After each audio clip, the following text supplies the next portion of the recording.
Hey everyone, Matt Montada here. I told you in my Finding Dory review that I would review Central Intelligence as well. And that's what I'm gonna do, basically. This is my review of Central Intelligence. Now, here's the funny thing about this movie. When I first saw the trailers for it, I was like, this looks okay. It can look kind of funny, but not like one of the comedic greats or everything. I didn't really have the highest expectations for this, or even the biggest hype to see it.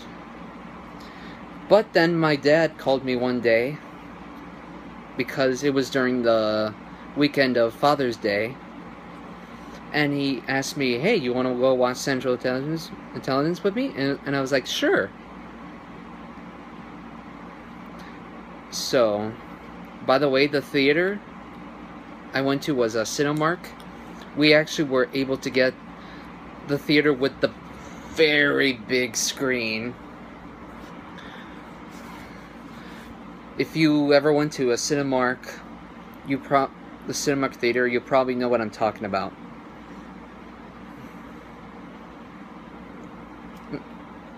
So, I went on Father's Day with my dad to watch it.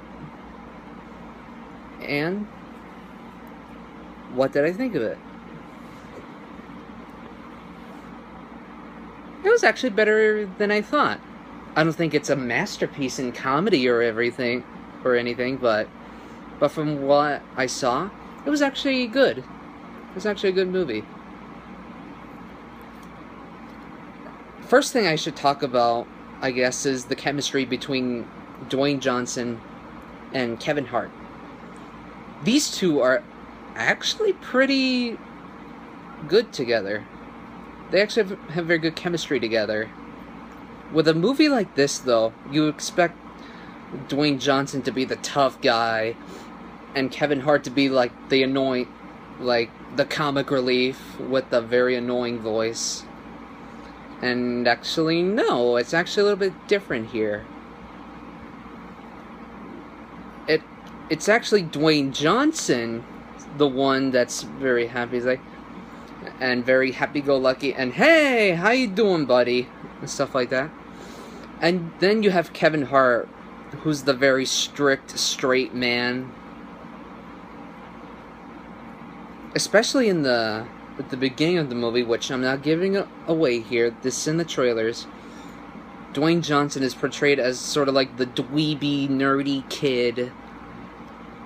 The weird one that was very overweight and no one likes. And then you have Kevin Hart this time as the cool kid, the one that everyone loves, and is like, hey, you're that one guy that I saw you in, or like, oh hey, I saw you. You were doing that little play thing, or something like, stuff like that.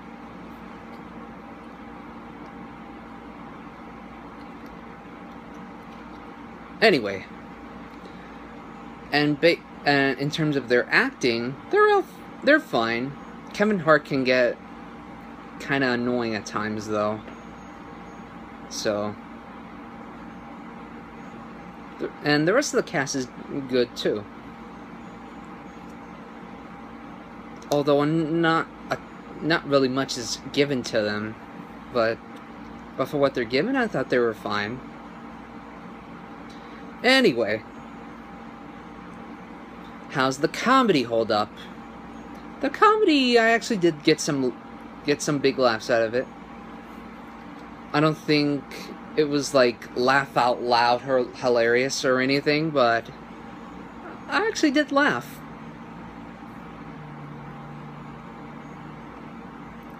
Part of that comes from the script, which kind of gets a bit predictable at times, but for what it is, I think it's well written enough to hold up.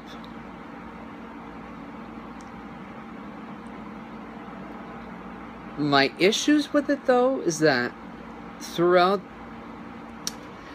I want to say was the climax of the movie. There are some things in it that get kind of confusing. And it starts becoming all action heavy and stuff like that. It's not bad. I mean, the action is well directed. It just felt kind of inconsistent at times. But and like I said, Kevin Hart can get annoying at times. But yeah, that's all I probably have to say about this movie. Oh, and another thing, it actually has a decent soundtrack to it as well. I don't like every single song in that soundtrack, particularly one.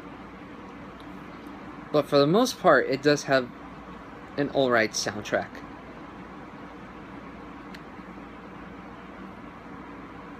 Anyway, though, so Central Intelligence was a much better comedy than I expected it to be, and I'm gonna give it a solid B.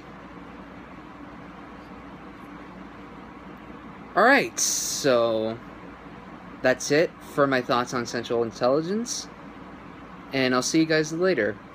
Probably later next week or something, because on Friday I actually have senior pictures. But I might review a movie later on that weekend, or on Monday. I don't know. We'll see. But yeah, that's all for today. I'll see y'all later. Bye.